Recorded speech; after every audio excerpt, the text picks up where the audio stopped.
Hello friends, स्वागत है आप सभी का मेरे YouTube channel SB coaching classes पर। और जैसा कि मैंने आपको क्वेश्चन नंबर 5 तक करवा दिया था, है ना। आज जो हमारा टॉपिक है वो उसी के बाद इसके बाद हम जस्ट देखेंगे क्वेश्चन नंबर 6 से।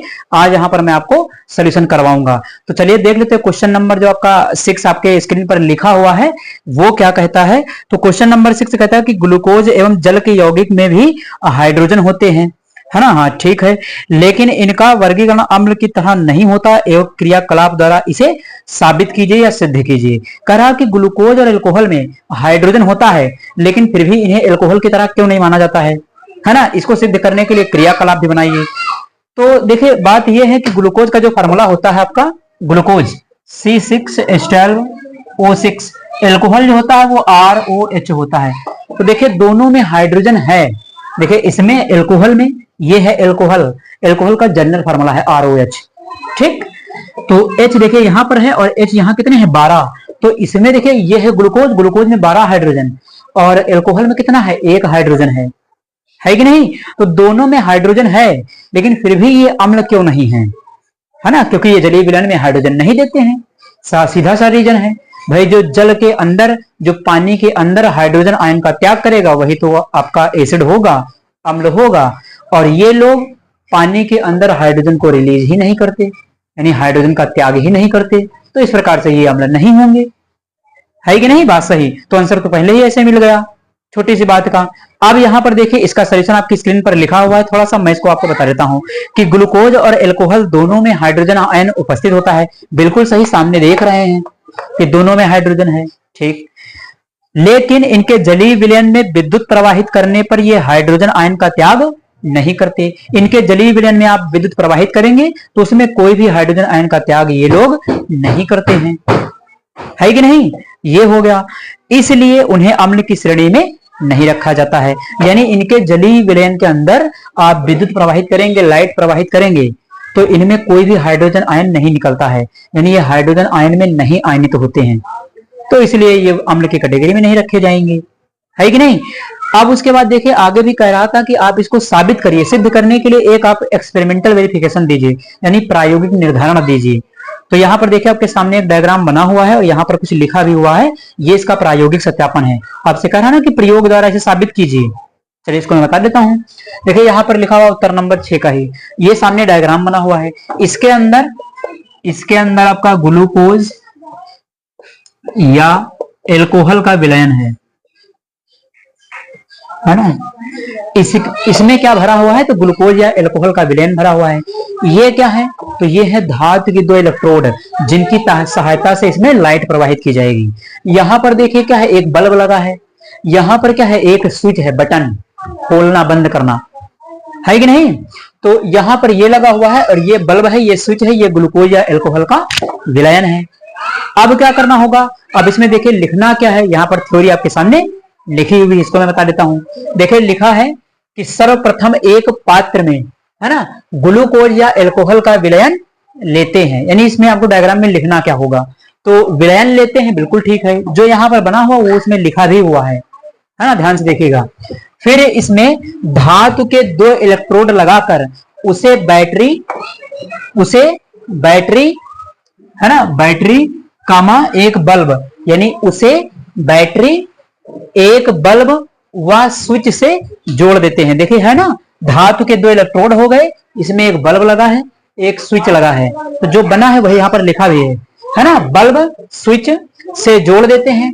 अब पात्र में बैटरी की सहायता से विद्युत धारा प्रवाहित करते हैं, यानी अब इस पात्र के अंदर जो बैटरी है उसकी सहायता से विद्युत धारा प्रवाहित करते हैं, है नहीं। इसके अंदर लाइट प्रवाहित करेंगे तो विद्युत धारा प्रवाहित करते हैं तो बल्ब नहीं जलता है। इसके अंदर लाइट प्रवाहित करने पर ये जो बल्ब लगा हुआ है वो नहीं जलता है ना। और बल्ब अगर नहीं जलता तो इसका मतलब क्या है, उसके अंदर कोई भी आयन मौजूद नहीं है ना। क्योंकि अगर इसके अंदर क्या है कि अगर कोई भी आयन होता, इस विलयन के अंदर अगर कोई भी आयन होता तो ये बल्ब क्या होता, जल जाता, है कि नहीं। तो इस विलयन के अंदर कोई भी आयन नहीं है, जिसकी वजह से क्या होगा, ये बल्ब नहीं जलेगा। और बल्ब नहीं जलेगा तो हमें पता चल गया कि इस विलयन के अंदर कोई आयन नहीं है, और जब कोई आयन नहीं है तो बल्ब नहीं जला, है कि नहीं। तो ये इसका प्रयोग है, ये इसकी क्रियाविधि। आप इस डायग्राम को बना सकते हैं, अगर एग्जाम में आता है तो इस डायग्राम को बना सकते हैं और ये थ्योरी इसमें लिख सकते हैं। देखिए थ्योरी कुछ कठिन नहीं है, आप अपने दिमाग से सोच करके इसको लिख डालिएगा, है ना। आप इसका स्क्रीनशॉट ले लीजिए, फिर मैं आपसे आगे बात करता हूं। तो चलिए देख लेते हैं क्वेश्चन नंबर जो 7 आपकी स्क्रीन पर आ गया है। यहां पर देखिए छोटी सी बात ये ध्यान रखिएगा कि अब जो आपको सोल्यूशन है वो आपकी स्क्रीन पर भी आ जाया करेंगे, मैं उनको वहीं पर पढ़ करके आपको समझा दूंगा। हाँ, समझने में कोई कसर रह जाएगी तो जरूर बताइएगा, मैं उसको बोर्ड पर बाकायदा एक्सप्लेन करूंगा। तो देखिए क्वेश्चन नंबर जो आपका 7 लिखा हुआ है वो कहता है कि आसुत जल यानी आश्रित जल विद्युत का चालक क्यों नहीं होता जबकि वर्षा का जल होता है। ये कह रहा है कि जो आसुत जल है वो विद्युत का चालक क्यों नहीं होता है, यानी विद्युत का संचालन क्यों नहीं करता है कि नहीं, जबकि जो आपका वर्षा का जल है ना, जो बरसात का पानी होता है वो विद्युत का संचालन करता है। तो ये है आपका प्रश्न। अब देखिए इसका जो सोल्यूशन है वो आपकी स्क्रीन पर आ गया है। इस सोल्यूशन को देखिए इसमें क्या लिखा है। तो यहाँ पर देखिए सोल्यूशन में आपसे कह रहा है कि क्योंकि आसुत जल पूरी तरीके से शुद्ध होता है। बिल्कुल बात सही है, डिस्टिल्ड वाटर जो होता है वो पूरी तरीके से क्या होता है, शुद्ध होता है, प्योर होता है, बात सही है ना।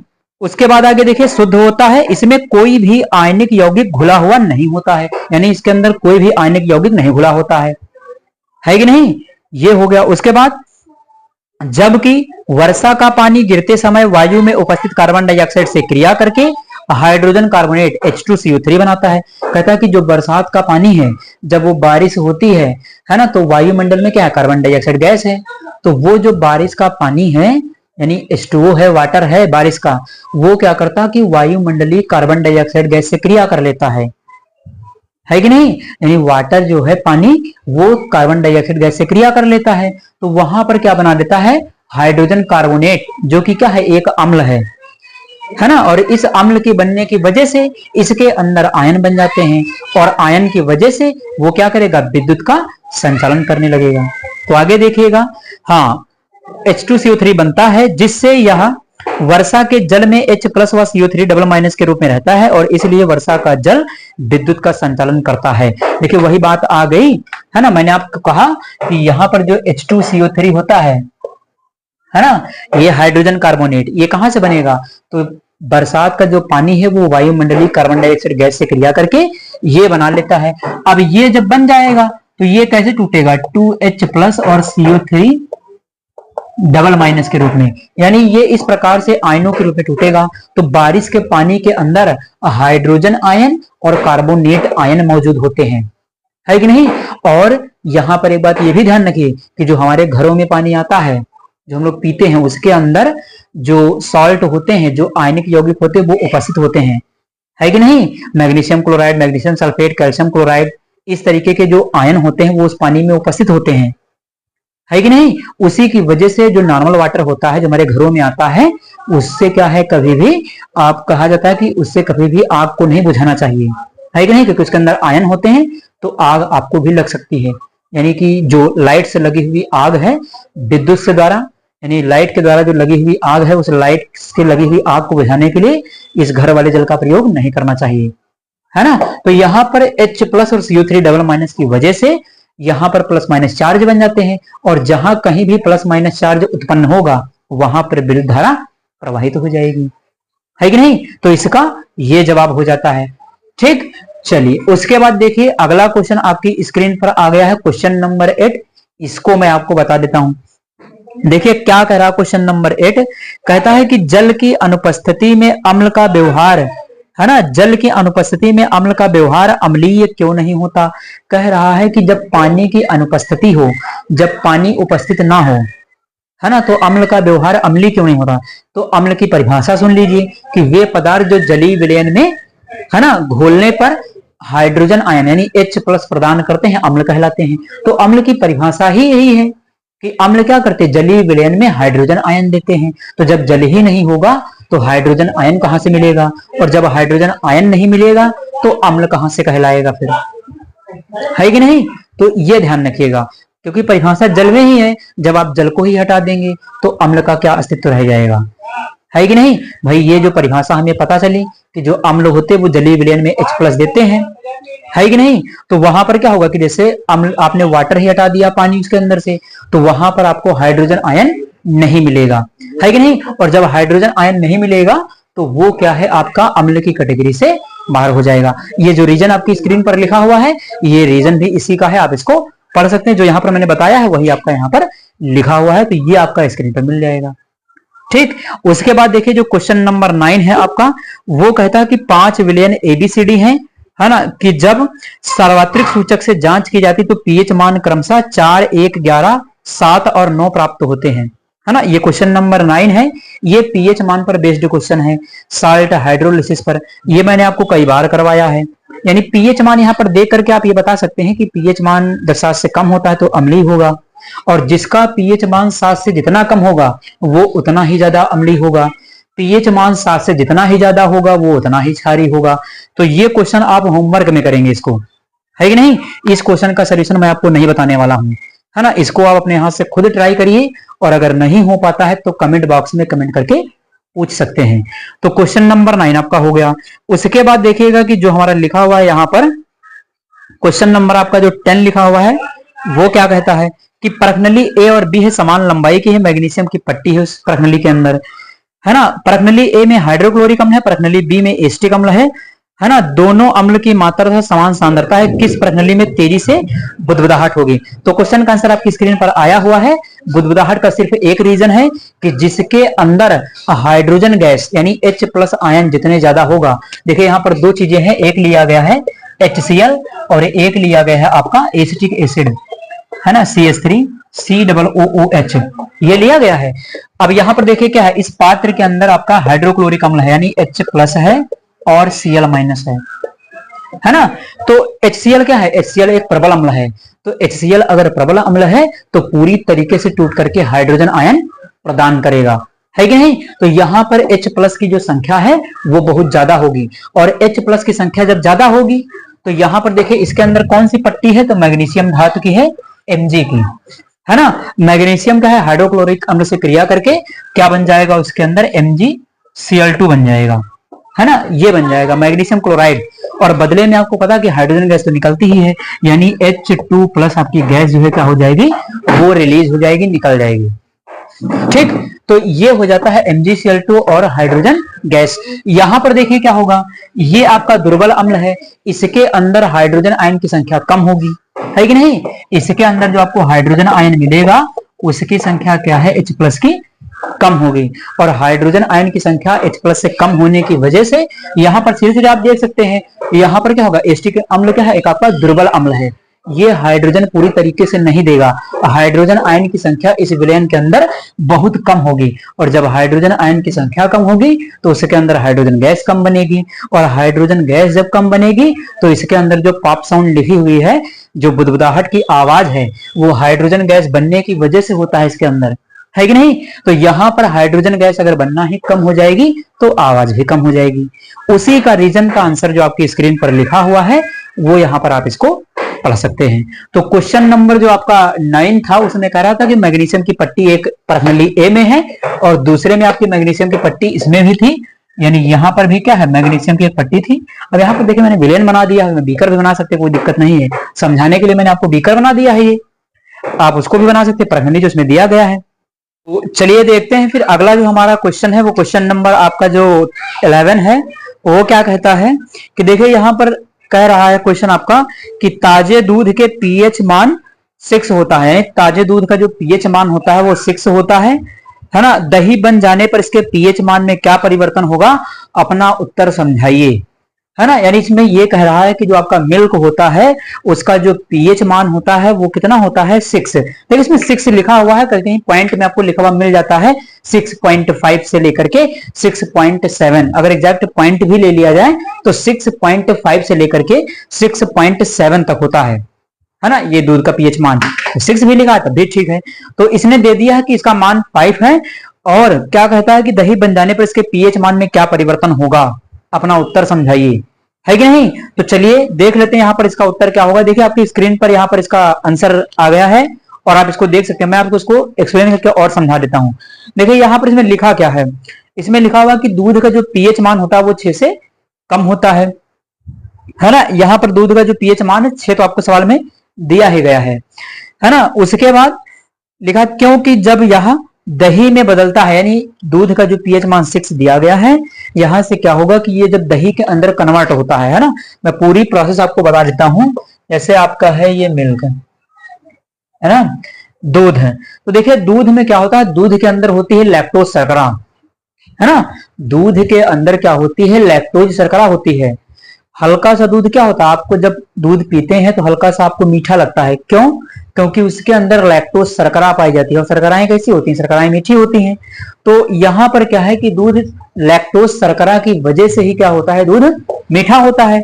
अब उसके बाद कह रहा है कि जब ये आपका जो दूध है वो दही में कन्वर्ट हो जाएगा, है कि नहीं।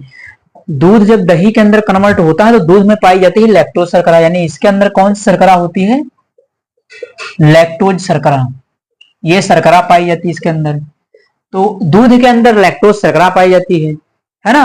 अब ये लैक्टोज शर्करा क्या होती है, अब देखिए एक बात मैं और आपको जानकारी के लिए बता देता हूं, है ना। यहां पर होता क्या है कि ये जो लैक्टोज शर्करा है किसमें बदल जाती है, तो ये बदल जाती है आपके लैक्टिक अम्ल में।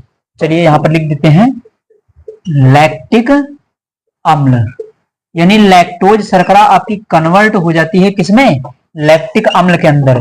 दूध के अंदर लैक्टोज शर्करा पाई जाती है, जिसकी वजह से दूध क्या होता है, हल्का सा मीठा होता है।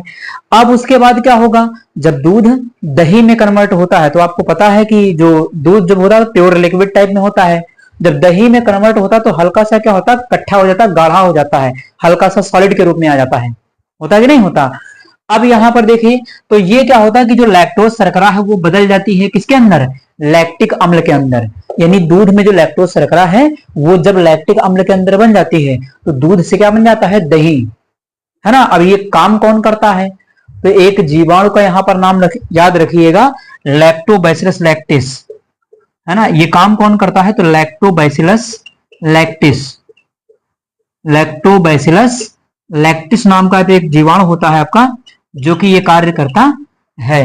यानी लैक्टोबैसिलस लैक्टिस, है ना, ये क्या करता है कि दूध की लैक्टोज शर्करा को लैक्टिक अम्ल में परिवर्तित कर देता है, बदल देता है कि नहीं। ये क्या है, एडिशनल इंफॉर्मेशन थी, यानी इसके बारे में और आपको जानकारी जो होनी चाहिए, इसीलिए मैंने आपको बता दिया, है ना। वैसे तो क्वेश्चन का आंसर आपके स्क्रीन पर लिखा हुआ, आप इसको पढ़ सकते हैं कि क्योंकि क्या होता है, जब दूध दही में बदलता है तो इस प्रक्रिया में लैक्टिक अम्ल बन जाता है। मैंने आपको बता दिया है, लैक्टिक अम्ल बनता है और लैक्टिक अम्ल बनने के कारण ही इसका पीएच मान क्या होता है, कम हो जाता है। यानी अब इसका पीएच मान क्या होगा, तो इसका जो पीएच मान है वो 6, देखिए सवाल में 6 दिया गया है, अब वो 6 से भी कम हो जाएगा। कह रहा था कि अपना उत्तर समझाइए, तो उत्तर समझाने के लिए यही है कि दूध का जो पीएच मान है वो 6 से कम हो जाएगा। मान लिया कि इतना पूछ लिया जाता कि पीएच मान 6 से कम होगा या ज्यादा, तो आप देखिए ना, पहले इसके अंदर शर्करा थी और शर्करा से क्या बन गया, अम्ल। तो कहीं भी अगर अम्ल बन जाएगा तो वहां पर क्या होगा, पीएच मान कम होगा। भाई अम्ल का पीएच मान क्या 7 से कम होता है कि नहीं। तो वहां पर क्या देखने को मिलेगा आपको कि इसके अंदर एसिड बन गया, और एसिड बनने की वजह से, नहीं अम्ल बनने की वजह से उसका पीएच मान कम हो जाएगा, है कि नहीं। तो आप इन दोनों का स्क्रीनशॉट इसका ले लीजिए।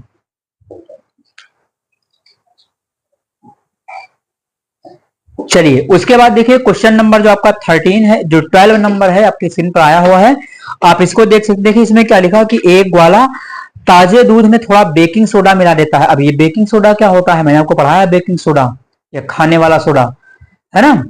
तो बेकिंग सोडा मिला देता, ऐसा क्यों करता है, तो बेकिंग सोडा मिला देता है। ए नंबर में कहता है कि ताजे दूध के पीएच मान को 6 से बदलकर थोड़ा क्षारीय क्यों बना देता है। यानी वो बेकिंग सोडा उसने मिलाया तो जो दूध का गुण है हल्का सा कैसा हो जाता है, क्षारीय हो जाता है ना। ये हो जाता है ताजे दूध के पीएच मान को 6 से बदलकर थोड़ा क्षारीय क्यों बना देता है, ये पूछा गया है। सेकंड नंबर भी देख सकते हैं कि इस दूध को दही बनने में अधिक समय क्यों लगता है।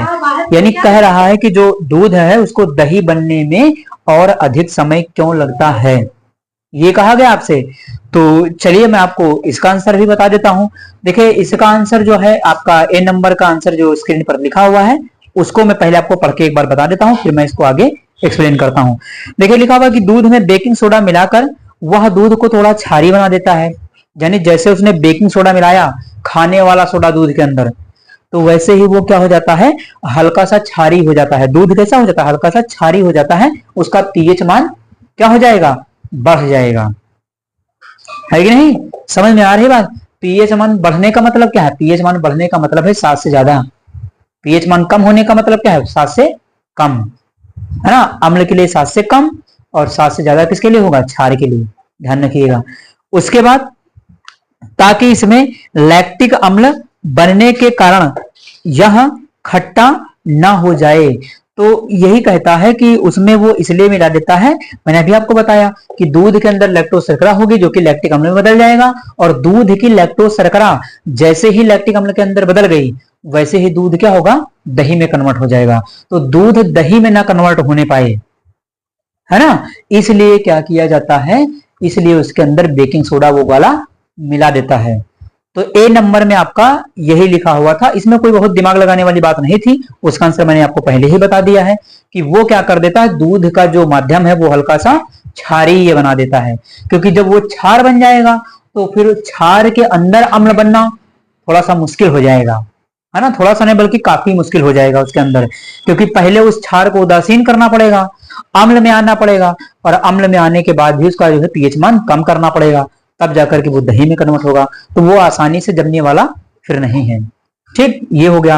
अब उसके बाद देखिए बी नंबर जो आपका कह रहा था, है ना, कि बी नंबर में कह रहा था कि दूध को दही बनने में अधिक समय क्यों लगता है, यानी जिसमें उसने बेकिंग सोडा मिलाया है उस दूध को दही बनने में अधिक समय क्यों लगता है, तो उसका रीजन सेम है। देखिए स्क्रीन पर आपके लिखा हुआ है उसका उत्तर, क्योंकि यह दूध प्रकृति में क्षारी होता है। जब उसने बेकिंग सोडा मिलाया ये दूध कैसा होगा, ये नेचर में क्षारी हो जाएगा, यानी इसकी प्रकृति कैसी होगी, क्षारी होगी।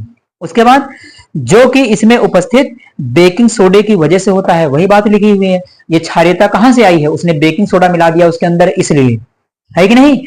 उसके बाद देखिए इस दूध को दही में बदलने के लिए पहले इसमें उपस्थित क्षार, है ना, जो इसमें क्षार उपस्थित है बेकिंग सोडा, है ना, उसको क्या करना होगा, उदासीन करना पड़ता है, यानी पहले उसके प्रभाव को निष्क्रिय करना पड़ेगा, उसके प्रभाव को खत्म करना पड़ेगा, तब वो क्या होगा, तब उदासीन होगा और धीरे धीरे उसका पीएच मान कम होना चालू होगा, है ना। तो इसीलिए क्या होता है कि उसको अधिक समय लगता है ना, उसमें आपका दही बनने के लिए। तो रीजन आपका बिल्कुल स्पष्ट है कि वो आपका क्षारी होता है, तो पहले क्षार से अम्ल बनेगा, फिर अम्ल जब बन जाएगा तो अम्ल का पीएच मान घटेगा और तब जाकर के वो दही में कन्वर्ट होगा, है कि नहीं। तो आप इन सभी का स्क्रीनशॉट ले लीजिए, फिर मैं बात करता हूं अगले क्वेश्चन पर आपसे।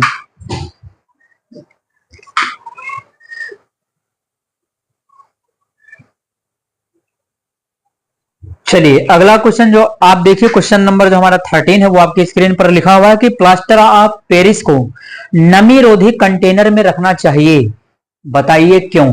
कहा गया है कि जो प्लास्टर ऑफ पेरिस क्या है, calcium sulphate hemi hydrate, hemi का मतलब हाफ, हाइड्रेट का मतलब वाटर, है कि नहीं। तो ये कह रहा था, तो इसमें देखिए लिखा क्या है, इसका आंसर जो आपकी स्क्रीन पर लगा हुआ है इसमें देखिएगा क्या है।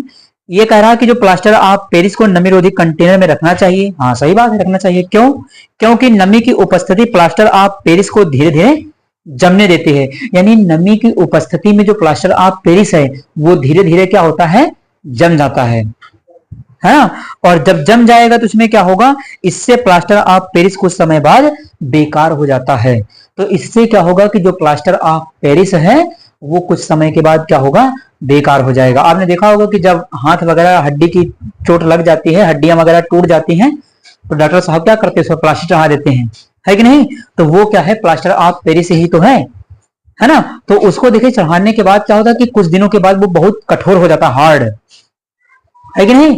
तो वो क्या होता है, बहुत ही हार्ड हो जाता है, वो आपका प्लास्टर ऑफ पेरिस ही होता है ना। तो आप इस क्वेश्चन का स्क्रीनशॉट ले लीजिए, फिर मैं अगले क्वेश्चन पर आपसे बात करता हूं।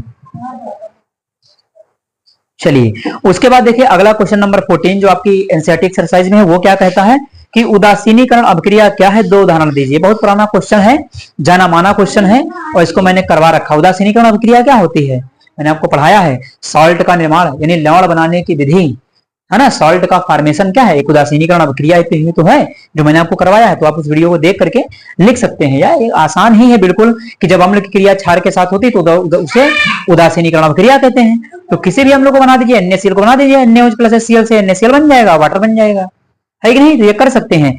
आगे कहा कि 2 उदाहरण दीजिए, 2 क्या 10 उदाहरण दे देंगे, है कि नहीं। अगर अम्ल की क्षार से क्रिया होकर के लवण बनता है तो बहुत सारे एग्जाम्पल हम दे सकते हैं, कोई दिक्कत नहीं है, है ना। तो ये क्वेश्चन आप करिएगा।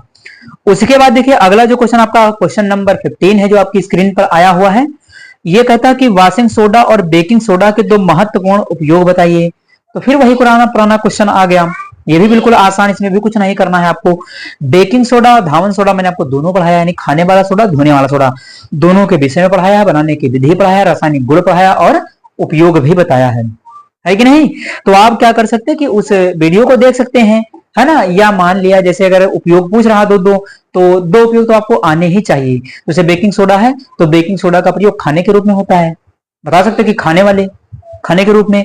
दूसरा इसको लिख सकते हैं कि जो बेकिंग सोडा होता है आपका, अभी एक हमने दूध के विषय में पढ़ा है ना, कि दूध की क्षारीयता को बढ़ाने में प्रयुक्त होता है, तो वो भी लिख सकते हैं। या एक पॉइंट ये याद रखिए कि प्रयोगशाला में अभिकर्मक के रूप में, ये सब में पॉइंट कॉमन रहता है, प्रयोगशाला में अभिकर्मक के रूप में। ठीक, तो बेकिंग सोडा खाने वाले हो जाएगा और अभिकर्मक के रूप में हो जाएगा। नंबर 2 जो आपका धावन सोडा है, तो धावन सोडा में भी लिख सकते हैं कि ये धोने के काम में आता है, यानी कपड़े धोने में इसका प्रयोग होता है कि नहीं।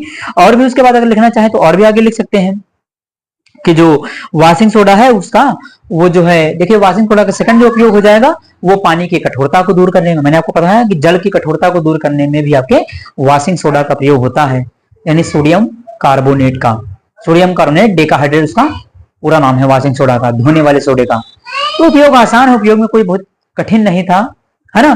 तो इस प्रकार से क्या है कि ये जो आपके बुक में एनसीईआरटी एक्सरसाइज दी गई थी, इसमें क्वेश्चन नंबर 15 तक जो आपको दिए गए थे, है ना, आज मैंने उस एनसीईआरटी के क्वेश्चंस को आपको पूरी तरीके से सॉल्व करवा दिया है। अगर किसी भी क्वेश्चन में किसी को कोई प्रॉब्लम, समस्या, दुख, परेशानी, कष्ट अगर होता है ना, तो आप कमेंट बॉक्स में उसको पूछ सकते हैं, है ना। मैं पुनः आपको फिर से उसके बारे में, जो भी क्वेश्चन, कहीं भी किसी को कोई दिक्कत होती है तो आप कमेंट बॉक्स में जरूर बताइए, है ना। ये समझने में कुछ दिक्कत है या कहीं भी कोई प्रॉब्लम आती है तो आप उसको कमेंट बॉक्स में पूछ सकते हैं, है कि नहीं।